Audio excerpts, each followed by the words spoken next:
Hello दोस्तों, हमारे YouTube channel पर आपका स्वागत है।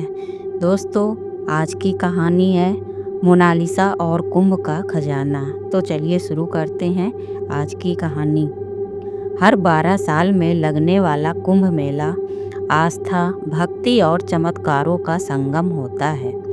गंगा के तट पर हर तरफ भक्तों की भीड़, साधु संतों के शिविर, घंटियों की गूंज और जल में उतरते श्रद्धालु एक अलौकिक दृश्य रचते हैं। ऐसे ही एक कुंभ मेले में मोनालिसा नाम की एक निर्धन लड़की फूलों की मालाएं बेचती थी। उसका जीवन कठिनाइयों से भरा था, लेकिन उसकी आस्था अडिग थी। वह रोज सुबह घाट पर जाकर माता रानी की प्रार्थना करती और अपनी छोटी सी दुकान पर मालाएं बेचती। मोनालिसा की माँ बीमार थी और घर की स्थिति बहुत दयनीय थी। उसके पिता बचपन में ही गुजर गए थे, इसलिए मोनालिसा ही परिवार का सहारा थी। कुंभ मेला उसकी कमाई का मुख्य साधन था। वह दिन भर श्रद्धालुओं को मालाएं बेचती। कभी कभी कोई दयालु ग्राहक उसे कुछ अधिक पैसे दे देता, तो वह मन ही मन माता रानी को धन्यवाद देती। माता रानी, मेरी माँ को जल्दी स्वस्थ कर दो, वह रोज प्रार्थना करती थी। एक दिन जब मेले की भीड़ कम थी, मोनालिसा गंगा घाट के पास बैठकर आराम कर रही थी। तभी उसकी नज़र घाट के किनारे रेत में दबी एक चमचमाती चीज पर पड़ी। उसने उसे खोद कर निकाला। यह एक पुरानी पोटली थी।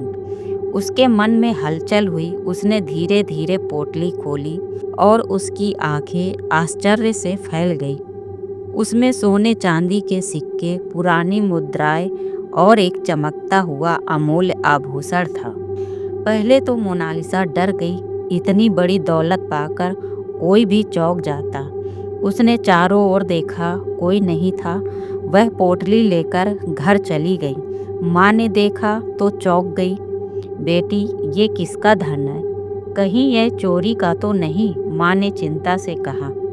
मोनालिसा भी उलझन में थी, परंतु गरीबी की मार झेल रही लड़की के लिए यह वरदान जैसा था। उसने सोचा, शायद माता रानी ने ही मेरी प्रार्थना सुन ली। धीरे धीरे मोनालिसा ने इस धन से अपना जीवन संवारना शुरू कर दिया। उसने अपनी माँ का इलाज करवाया, एक नया घर खरीदा और अपनी माला बेचने की छोटी सी दुकान भी खोल ली। उसकी गरीबी दूर हो गई और लोग उसे अब सम्मान से देखने लगे। लेकिन इस सुखद बदलाव के साथ अजीब घटनाएं भी होने लगी। रात को उसे किसी के चलने की आवाजें सुनाई देती। कभी कभी पोटली अपने आप हिलती दिखती। सपनों में एक साधु आते और कुछ संकेत देते। एक दिन जब वह मंदिर गई, एक वृद्ध साधु ने उसे रोका। बेटी, जो तूने पाया है वह सिर्फ धन नहीं, एक पुरानी परीक्षा है। इस खजाने का रहस्य समझ है, नहीं तो यह तुझे चैन से जीने नहीं देगा। मोनालिसा घबरा गई। उसने साधु से पूछा, बाबा, यह खजाना मुझे कैसे मिला? इसका क्या रहस्य है? साधु ने मुस्कुराकर कहा, इसका उत्तर तुझे स्वयं माता रानी देंगी।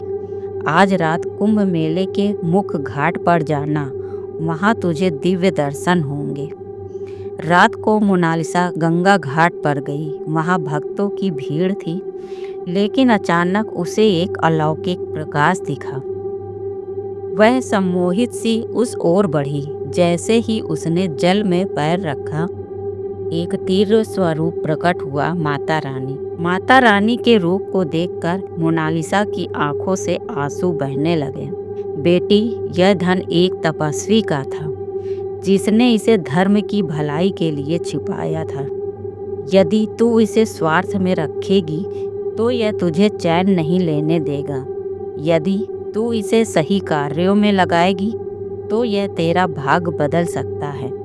मोनालिसा आश्चर्यचकित थी। उसने माता रानी के चरणों में सिर झुका दिया और निश्चय किया कि इस खजाने को गरीबों की सेवा में लगाएगी। मोनालिसा ने अपनी संपत्ति का उपयोग एक धर्मशाला बनाने में किया, जहां गरीबों को भोजन और शिक्षा दी जाती थी। उसके इस कार्य से वह पूरे क्षेत्र में सम्मानित हुई।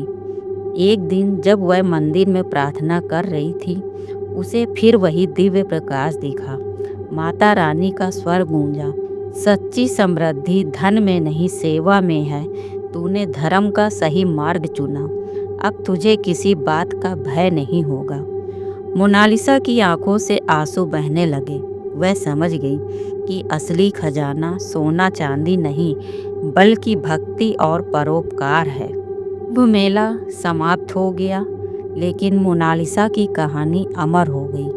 उसके द्वारा बनाई गई धर्मशाला में हजारों गरीबों को सहारा मिला। लोग कहते हैं, जब भी कुंभ मेला लगता है, मोनालिसा की आत्मा माता रानी के चरणों में प्रार्थना करने आती है और गंगा के तट पर फूलों की मालाएं अब भी उसकी याद दिलाती है, जिसने धन से बड़ा धर्म को माना और माता रानी के आशीर्वाद से सच्ची समृद्धि पाई। दोस्तों, आज की हमारी ये कहानी कैसी लगी, कमेंट करके हमें ज़रूर बताएं और ऐसी ही नई नई कहानियाँ सुनने के लिए हमारे चैनल को सब्सक्राइब कर लें। वीडियो को लाइक और शेयर भी करें। फिर मिलेंगे एक नई स्टोरी के साथ। तब तक के लिए बाय।